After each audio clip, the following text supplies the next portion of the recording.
At a birthday party, my billionaire daughter hugged me and said, "Mom, I hope you're enjoying your $80,000 a month allowance." I was shocked and replied, "I'm working 65 hours a week at 3 minimum wage jobs." When I revealed this, her husband froze. Thump thump. Thump thump. My heart hammered against my ribs as I stared at my daughter Madison's beaming face, her diamond earrings catching the light from the crystal chandelier above us.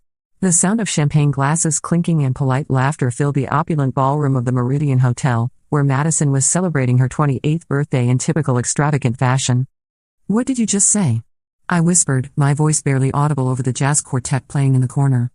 Madison's smile faltered slightly as she pulled back from our embrace, her manicured hands still resting on my shoulders. "Mom, are you okay? You look pale." "I just said I hope you're enjoying the allowance David and I send you every month. You know, the 80,000? Crash. The sound might as well have been a meteor hitting Earth. My world tilted sideways, and I gripped the back of a nearby chair to steady myself. The expensive fabric of my thrift store dress suddenly felt suffocating. "Madison," I said carefully, my voice trembling, "I work 3 jobs. 65 hours a week. I clean offices from 5 in the morning until noon, I stock shelves at Save Mart from 2 until 8 in the evening, and I deliver food on weekends. I haven't received a single penny from you or David in over 2 years." The color drained from Madison's face like water down a sink.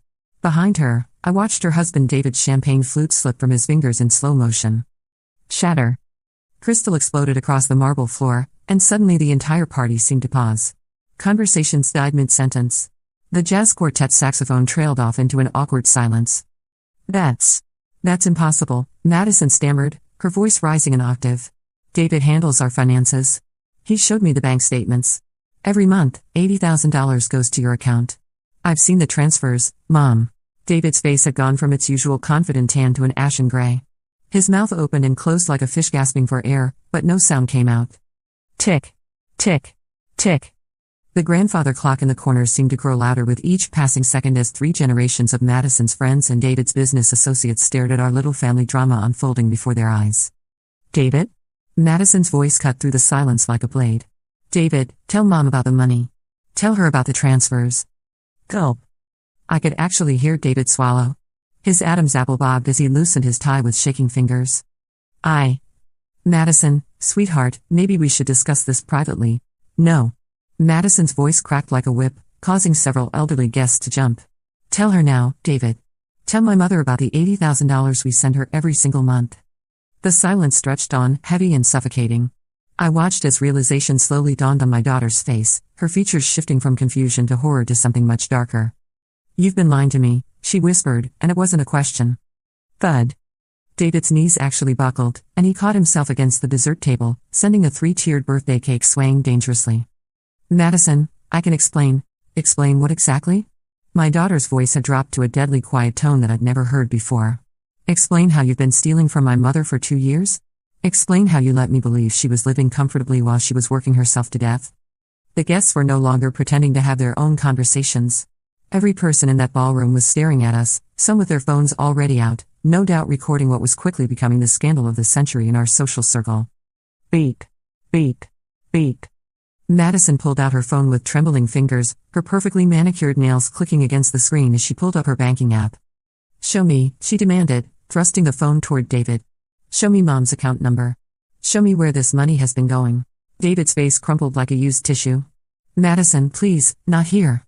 Not in front of everyone. Show me. Now." The authority in my daughter's voice reminded me of her father, my late husband Robert, when he was closing a business deal. Madison had inherited more than just his eyes and stubborn chin, she'd inherited his steel backbone too. Whoosh. The sound of whispers swept through the crowd like wind through wheat as David reluctantly took the phone. His hands shook so violently I thought he might drop it. I don't remember the account number," he mumbled. "That's convenient," Madison said, her voice dripping with ice. "Because I do." Click. Click. Click. She snatched the phone back and began typing furiously. The only sounds in the ballroom were her fingernails on the screen and the distant rumble of traffic 20 floors below us. "Here," she said, turning the screen toward both David and me. "Account ending in 7824. That's your checking account, right, Mom?" I nodded, my throat too dry to speak. Tap. Tap. Tap. Madison's finger moved across the screen, pulling up transaction histories, bank statements, transfer records. Her face grew paler with each swipe. The last transfer to this account was. She paused, her voice catching. March 15th, 2022. 24 months ago. For $3,000. The math hit me like a physical blow. 24 months times $80,000. Nearly $2 million. Where is it, David? Madison's voice was barely above a whisper now, but somehow more terrifying than her earlier shouting. Where is my mother's money? Crash. This time it was David who knocked something over, a champagne bucket that sent ice cubes skittering across the floor. He looked like a cornered animal, his eyes darting between Madison, me, and the 100 pairs of eyes watching his downfall. I invested it, he blurted out. I thought I could make it grow, make more money for her. You invested my mother's money without her knowledge? Madison's voice rose again. Without my knowledge? Some of the investments went bad, David continued, desperation creeping into his voice. But I was going to pay it back, I swear. The new development project, the one in Miami, it's going to be huge. Slam. Madison's hand hit the table so hard that several wine glasses jumped. How much, David? How much of my mother's money is gone? The silence stretched on for what felt like an eternity. In the distance, I could hear the city humming below us, completely unaware that my world was imploding in this fancy ballroom. Most of it, David finally whispered. Gasp. The sound came from somewhere in the crowd, but it might as well have been from me. My legs gave out, and I sank into the chair I'd been gripping, the weight of 2 years of exhaustion suddenly crashing down on me. I thought about the mornings when my alarm went off at 4:30, how I dragged myself out of bed to clean office buildings before most people had their first cup of coffee. I thought about the nights I'd fallen asleep standing up while stocking shelves, my feet screaming in pain from standing on concrete for hours. I thought about the weekends spent driving around town delivering food, my 20-year-old Honda burning through gas I could barely afford, just to make ends meet. All while my daughter's husband was stealing millions of dollars meant for me. Whoosh. Madison spun around to face the crowd, her designer dress flaring out around her. When she spoke, her voice carried across the entire ballroom. Ladies and gentlemen, I apologize, but I need to ask you all to leave. Immediately. Murmur. Murmur. The crowd began to shift and whisper, but Madison wasn't having it. Now. Please. Security will escort anyone who needs assistance finding the exit. Shuffle. Shuffle. Shuffle. The sound of 100 people gathering purses and jackets filled the air as Madison's guests began their awkward exodus. Some shot sympathetic looks in my direction, others stared at David like he was a zoo animal, but most just hurried toward the doors as quickly as their formal wear would allow. Within 10 minutes, the ballroom was empty except for Madison, David, and me. The silence was deafening. Tick. Tick. Tick. The grandfather clock seemed to mock us as Madison paced back and forth, her heels clicking against the marble floor like a metronome counting down to David's execution. $2 million, she said finally, stopping directly in front of her husband. Give or take, you've stolen $2 million from my mother. David opened his mouth, but Madison held up a hand. I'm not finished. For 2 years, I've been bragging to my friends about how well we take care of you, Mom. I've been telling everyone what wonderful, generous people David and I are. Meanwhile, you've been killing yourself working 3 jobs because my husband is a thief. Crack. I looked up to see Madison's phone screen had spiderwebbed in her grip. She was squeezing it so hard her knuckles had gone white. Madison, honey, I started, but she shook her head. No, Mom. Don't you dare make excuses for him. Don't you dare try to smooth this over like you always do. She turned back to David. I want to know everything. Every investment. Every loss. Every lie you've told me for the past 2 years. And I want to know right now. Gulp. David swallowed again, his face now a sickly green color that clashed horribly with his expensive suit. The first few months, I really was sending the money, he began, his voice barely audible. But then the Thompson deal fell through and I was short on capital for the Portland project. I thought if I just borrowed against it for a few weeks, borrowed? Madison's laugh was sharp and bitter.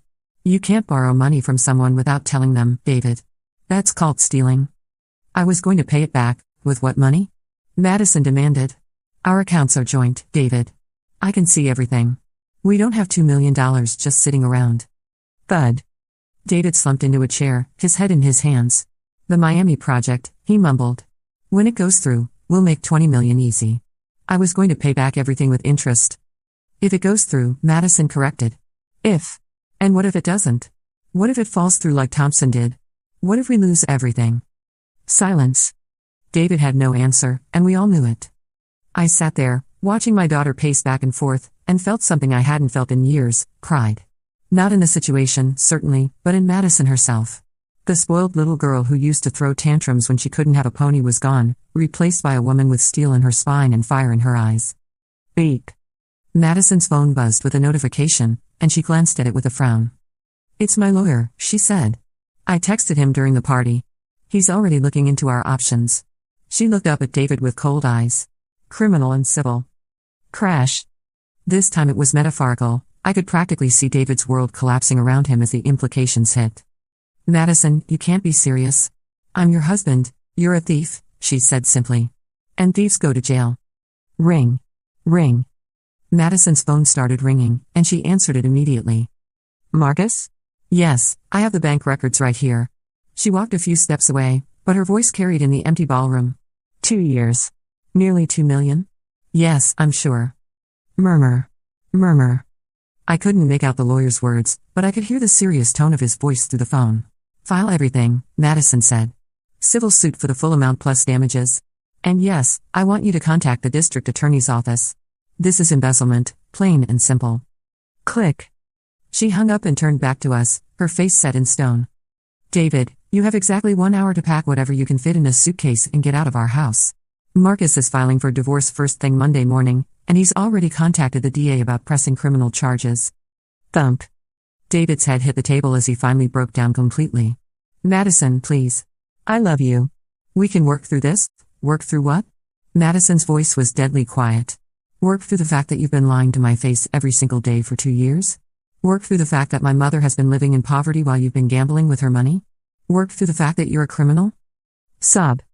Actual tears were streaming down David's face now, and part of me almost felt sorry for him. Almost. "I never meant for it to go this far," he whispered. "It was supposed to be temporary." 2 years, David. 2 years is not temporary. Ding. The elevator chimed, and Madison's security team entered the ballroom. She must have texted them too. "Gentlemen, please escort Mr. Peterson to his car.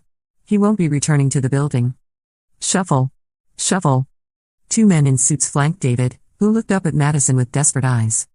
"Madison, please, goodbye, David." Click. Click. Click. Madison's heels echoed as she walked away from her husband of 3 years, not looking back once as security escorted him out. Ding. The elevator doors closed, and suddenly we were alone. The silence stretched between us for a long moment before Madison finally spoke. "Mom, I'm so sorry." I looked up at my daughter, this fierce woman who had just dismantled her entire life to protect me, and felt my eyes fill with tears. "Madison, honey, you didn't know. I should have known," she said fiercely. "I should have checked. I should have called you. I should have visited more." She sank into the chair across from me. "I've been a terrible daughter." Sniffle. Now it was my turn to cry. "You are not a terrible daughter. You're the strongest person I know. I let this happen, Mom. I trusted him with your welfare, and I should have been handling it myself." Ring. Her phone rang again, and she glanced at the screen. "It's Marcus again." She answered quickly. "What did you find out?" Murmur. Murmur. Again, I couldn't hear the lawyer's words, but I watched Madison's face grow darker with each passing second. "How much?" she asked. "Total?" Pause. 2.3 million. Her voice was hollow. "Plus interest, we're looking at nearly $3 million. Silence. The number hung in the air between us like a toxic cloud. "What's the likelihood we can recover any of it?" Madison asked into the phone. Murmur. "I see. And criminally?" Pause. 5 to 7 years. "Okay. Do it. File everything." Click. She hung up and looked at me with eyes that seemed to have aged a decade in the past hour. "Most of the money is gone, Mom. David's investments were basically gambling, and he lost almost everything. There might be some assets we can seize, but Marcus thinks we'll be lucky to recover 10%. Thud. The sound of my own heart sinking. $3 million gone. But as I sat there looking at my daughter, I realized something. I didn't care about the money. Not really. What mattered was that Madison knew the truth now. What mattered was that she had chosen me over the man she'd married. "Madison," I said softly, "the money doesn't matter." Gasp. She stared at me like I'd lost my mind. "Mom, it's $3 million. It's your retirement. It's your security. It's gone," I finished. "And that's okay." Silence. Madison blinked at me, clearly struggling to understand how I could be so calm about losing a fortune. "What matters," I continued, "is that my daughter just chose to blow up her entire life to protect me. What matters is that you saw something wrong and you fixed it, even though it cost you everything. Sniffle. Fresh tears streamed down Madison's face, smearing her expensive makeup. I should have done it sooner, she whispered. You did it when it mattered, I replied, reaching across the table to take her hand. That's what counts. Beep. Madison's phone buzzed with a text message, and she glanced at it with red, puppy eyes. David's at the house, she said. Security says he's packing. Ring. The phone rang again, and this time Madison let it go to voicemail. Then it rang again. And again. He's calling me, she said, staring at the screen. 15 missed calls. Buzz. A text message popped up. Madison, please call me back. I can fix this. I love you. Buzz. Another text, the Miami deal is solid. I can pay everything back by Christmas. Buzz. Please don't do this. We can work it out. Madison stared at her phone for a long moment, then did something that made me prouder than I'd ever been. She turned it off and dropped it in her purse. He doesn't get to manipulate me anymore, she said firmly. Not after what he did to you. Silence. We sat there in the empty ballroom, surrounded by the remnants of what was supposed to be a celebration. Broken glass, overturned chairs, abandoned champagne flutes, it looked like a tornado had blown through. So what happens now? I asked. Madison straightened her shoulders, and I saw a familiar determination in her eyes, the same look she'd had as a little girl when she decided she was going to climb the tallest tree in the park, despite my protests. Now, she said, I make sure you never have to work 3 jobs again. I make sure David pays for what he did. And I make sure this never happens to anyone else. Ding. The elevator opened again, and Marcus, Madison's lawyer, stepped out. He was a tall, thin man in his 50s with kind eyes and an expensive suit. I came as soon as I could, he said, walking quickly toward our table. I've already filed preliminary paperwork with the court for asset seizure, and I've been in touch with Detective Rodriguez at the Financial Crimes Unit. Thump. He dropped a thick manila folder on the table between us. This is everything we'll need for the civil case. Bank records, investment documents, correspondence. David was either very stupid or very arrogant, because he left a clear paper trail. Madison flipped through the documents, her jaw tightening with each page.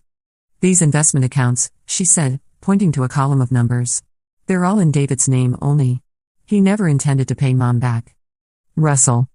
Marcus pulled out another set of papers. There's more. I had my investigator do some quick digging. David's been living a double life for years. Expensive suits, a lease on a sports car, membership to 3 different country clubs, all paid for with money he was supposed to be sending to your mother. Gasp. I felt the air leave my lungs. While I'd been eating ramen noodles and shopping at thrift stores, David had been living like a king on money meant for me. How much? Madison asked, her voice deadly quiet. Beyond the missing allowance? Probably another $500,000 in lifestyle expenses. Dinners, vacations, gambling, all of it funded by money he stole from Mrs. Patterson. Crack. Madison's knuckles popped as she clenched her fists. I want him to pay for every penny. Every single penny. Oh, he will, Marcus said with grim satisfaction. Between the civil case and the criminal charges, David Peterson is going to prison, and he's going to be financially ruined for the rest of his life. Ding. Madison's phone, despite being turned off, somehow managed to buzz with another message. She turned it back on long enough to read it, then showed it to Marcus and me. He's at the airport, she said. He's trying to run. Ring. Marcus immediately pulled out his own phone and dialed. Detective Rodriguez? It's Marcus Chen. Yes, the Peterson case. He's at the airport. JFK based on the location data. Yes, I'll hold. Tick. Tick. Tick. The grandfather clock seemed to mock us again as we waited. After what felt like an eternity, Marcus started speaking again. They got him, he said. Airport security detained him at the gate. He was trying to board a flight to the Cayman Islands. Exhale. Madison let out a breath she'd been holding for what seemed like hours. So it's over? She asked. The criminal case is just beginning, Marcus replied. But yes, the immediate crisis is over. David's in custody, and he won't be going anywhere for a very long time. Silence. We sat there in the wreckage of the birthday party, 3 people who had just watched a man's entire life implode in real time. What about Mom? Madison asked finally. What can we do to help her now? Marcus pulled out another folder. I took the liberty of preparing some options. Madison, you have significant assets of your own, assets that David never had access to. You could provide for your mother immediately while we work to recover what was stolen. Russell. He spread several documents across the table. Option 1, a direct monthly allowance from your personal accounts. Option 2, a lump sum payment to cover lost income and damages. Option 3, setting up a trust fund that would provide security regardless of market fluctuations. Madison studied the papers for a moment, then looked up at me. What do you want, Mom? It's your choice. Pause. I thought about it for a moment, considering all the options. The money would be life-changing, certainly. I could quit those awful jobs, maybe even retire completely. I could travel, or buy a nice house, or simply sleep past 4:30 in the morning for the first time in 2 years. But as I sat there looking at my daughter, I realized what I wanted most wasn't money at all. I want to spend time with you, I said softly. Real time. Not just holiday visits and birthday parties. I want to get to know the woman my little girl became. Sniffle. Madison's eyes filled with tears again. Mom. The money can wait, I continued. What I want is my daughter back. Silence. Marcus cleared his throat diplomatically. Perhaps we could arrange for both? Mrs. Patterson, you shouldn't have to work 3 jobs regardless of how much time you spend with Madison. What if we set up a trust fund for your basic needs and Madison can provide the time and attention you deserve? Madison nodded eagerly. That's perfect. Mom, you're never working those jobs again. Never. And I'm going to make sure we have dinner together at least twice a week. Every week. Ding. The elevator opened once more and a woman in a police uniform stepped out. Detective Rodriguez, Marcus said, standing to greet her. Thank you for coming. Click. Click. The detective's shoes echoed as she walked toward our table, a recording device in her hand. Mrs. Patterson? I'm Detective Rodriguez. I understand you've been the victim of a significant financial crime. I'd like to get your statement, if you're up for it. Nod. I nodded, suddenly feeling very tired. Of course. Click. The detective turned on her recorder and set it on the table between us. In your own words, Mrs. Patterson, can you tell me what happened here tonight? Deep breath. I took a deep breath and began to tell the story, how I'd been working 3 jobs for 2 years, how I trusted that my daughter and son-in-law were taking care of me, how the truth had finally come out in the most dramatic way possible. As I spoke, I watched Madison's face, saw the pain and guilt and determination written there. My daughter had lost her husband, her marriage and probably a significant portion of her fortune tonight. But she had gained something too, she had gained back her integrity. She had chosen to do the right thing, even when it cost her everything. Click. Detective Rodriguez turned off the recorder an hour later, after taking statements from all of us. This is one of the clearest cases of embezzlement I've seen, she said, packing up her equipment. Mr. Peterson is going to be in serious trouble. Mrs. Patterson, I'm sorry this happened to you, but I want you to know that justice will be served. Ding. The elevator doors closed behind the detective, leaving Madison, Marcus, and me alone once more. It's late, Marcus said, gathering up his papers. Mrs. Patterson, would you like me to arrange a car service for you? Or perhaps. He looked meaningfully at Madison. Mom's staying with me tonight, Madison said firmly. And tomorrow we're going apartment hunting. You're moving closer, Mom. Close enough that I can see you whenever I want. Smile. For the first time all evening, I smiled. A real, genuine smile. I'd like that, I said. I'd like that very much. Tick. Tick. Tick. As we finally left the ballroom, the grandfather clock chimed midnight. Madison's birthday was officially over, but in a strange way, it felt like something new was just beginning. 6 months later, I was sitting in my new apartment, a beautiful 2-bedroom place just 10 minutes from Madison's house, reading the newspaper when I saw the headline. Local businessman sentenced to 7 years for embezzling nearly $4 million from mother-in-law, Russell. I set down the paper and looked out the window at the garden Madison had helped me plant. We had dinner together 4 times a week now, sometimes 5.